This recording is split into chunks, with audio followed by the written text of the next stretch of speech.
saya persilahkan dari Sobat Ngariksa di warganet atau di sini juga yang akan mengajukan pertanyaan atau sudah ada. Saya persilahkan.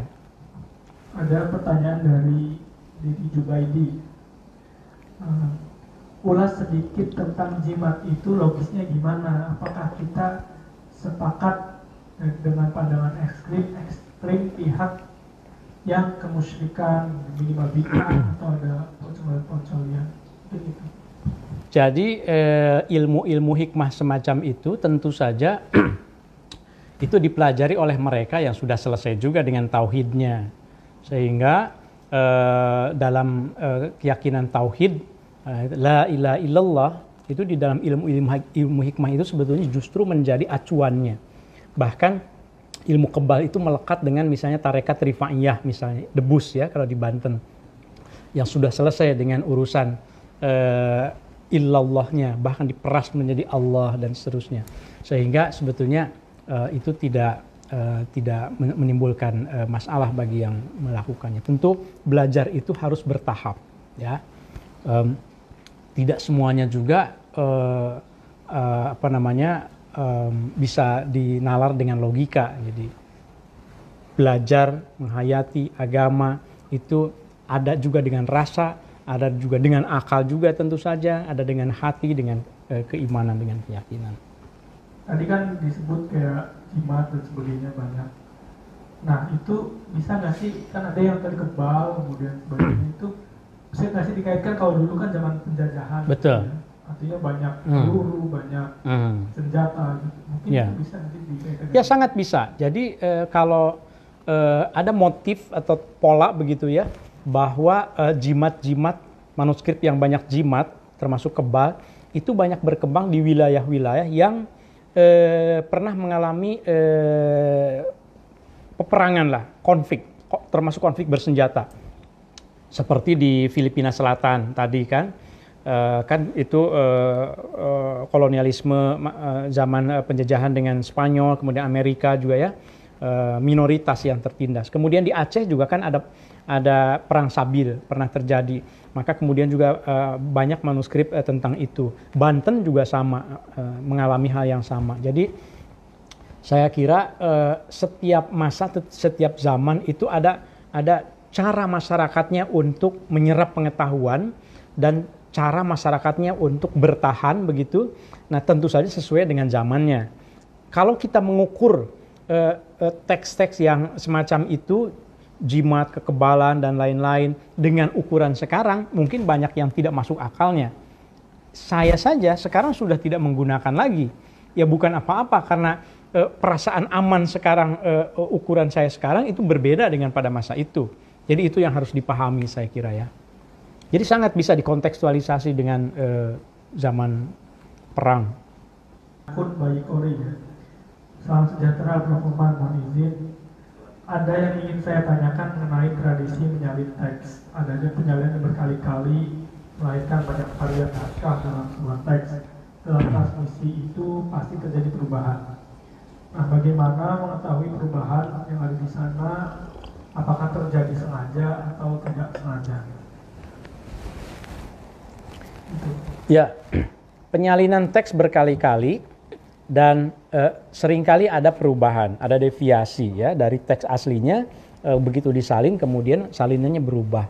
Pertanyaannya disengaja atau tidak disengaja? Ini pertanyaan yang sangat penting. Menarik sekali bahwa di dalam tradisi penyalinan manuskrip yang itu dilakukan dengan penyalinan tangan, memang seringkali ada penyalinan yang ketika kita bandingkan antara manuskrip yang kita teliti dengan yang sumbernya itu menjadi berbeda. Nah, dalam pengalaman saya meneliti, ada yang memang disengaja, ada yang tidak.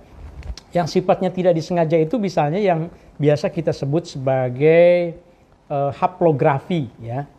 Haplografi itu begini. Jadi ada satu kata yang seharusnya itu ditulis satu kali tapi tertulis dua kali. Begitu. Kebalik ya, kalau itu ditografi ya. Di haplografi itu ada kata yang seharusnya tertulis tapi terlewat, Katanya itu sama, misalnya gini. Wa tu'izzu man tasha wa tudhillu man tasha biyadikal khair. Teksnya itu begitu. Kemudian orang menyalin. wa tu'izzu wa tu'izzu. Lihat lagi ke atas, man. Lihat lagi matanya ke atas, tasya. Kemudian ditulis tasya. Dia berhenti, selesai. Capek kan menyalinnya. Nah, kemudian setelah mungkin seminggu atau nggak tahu besoknya lagi, dia ingin melanjutkan. Dia melihat teks yang dia salin ini sampai kata apa? Tasya. Dia cari di teks aslinya. Ketemulah tasya, tapi ketemu tasya yang kedua. Bukan tasya yang pertama. Sehingga dia melihat lanjutannya biadikal khair. Maka dia tulis biadikal khair. Sehingga ketika kita sebagai filolog menemukannya, wa tu'izzu man tasya biadikal khair. Loh, kok kelewat? Ada yang kelewat nih. Maka itu namanya haplografi. Itu tidak disengaja karena proses penyalinan. Tapi kalau yang disengaja misalnya hikayat atau cerita yang sebetulnya dalam aslinya tidak ada episode tertentu misalnya, tetapi di dalam manuskrip yang kita jumpai kok ada gitu episode yang agak panjang. Maka itu bisa dipastikan itu sebagai kesengajaan. Atau ada juga teks yang aslinya itu sebetulnya sangat dipengaruhi oleh Syiah misalnya gitu ya. Mungkin teks seperti teks Hikayat Muhammad Hanafiyah misalnya.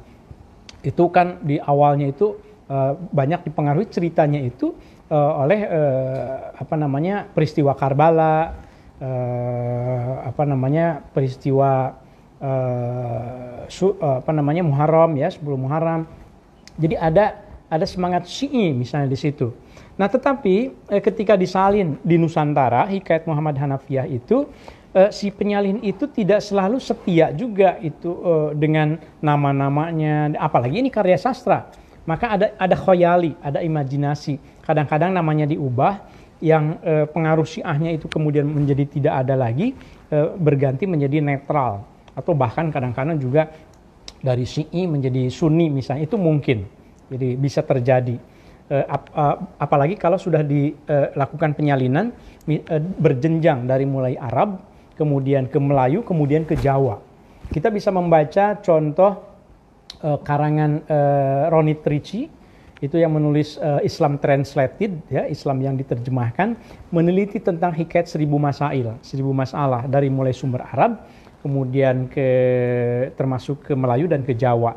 Itu kalau asalnya itu kan sebetulnya hikayat 1000 masalah itu tanya jawab tentang seorang Yahudi gitu ya dengan Nabi, dengan Rasulullah SAW, bertanya gitu, penasaran, mengajukan pertanyaan-pertanyaan. Tapi begitu di Jawa itu sosok nabinya menjadi tidak ada gitu ya. Nah, itu ada modifikasi-modifikasi, itu karya sastra sangat terbuka. Biasanya yang tidak terbuka, yang tidak bisa diubah secara sengaja itu teks yang sifatnya keagamaan. Nah, ini mungkin jawaban untuk pertanyaan itu yang agak panjang ya. Baik, Sobat Ngariksa,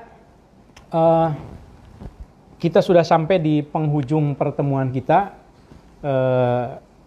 dalam episode ke-21 tentang hal yang tak sengaja di dalam manuskrip kuno Nusantara.